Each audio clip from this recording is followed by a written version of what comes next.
What does the president's executive orders over the weekend do to the negotiating process right now in Congress?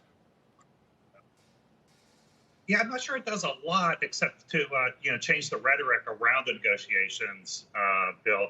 He's got we can get to the UI benefits in a minute, but just delaying the student loan and mortgage forbearance, stretching those out. They're not huge things. They're things that the Democrats essentially can pocket because they were in favor of them also.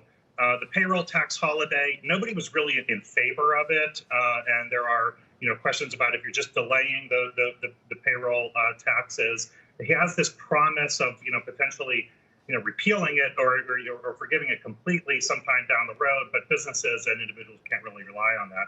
The UI benefits are really confusing for states, and there are questions as to not just as to whether it's legal, but whether they have the means to participate in a way that the federal government is setting it up. Secretary Mnuchin this morning said, there's leftover money from previous aid, but I think the states would say, that we have a very deep hole, and that money was committed to other things. So I think it's going to be complex.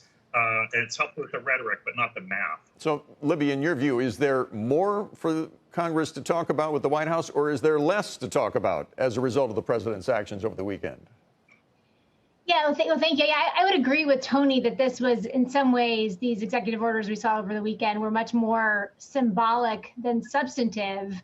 But they do likely help to rebalance the negotiations. This gives President Trump maybe incrementally more negotiating leverage. Speaker Pelosi over the weekend indicated that she was open to further negotiations. Obviously, Secretary Mnuchin said the same thing this morning. So in some ways, I think there's probably more room for a deal than maybe many expect.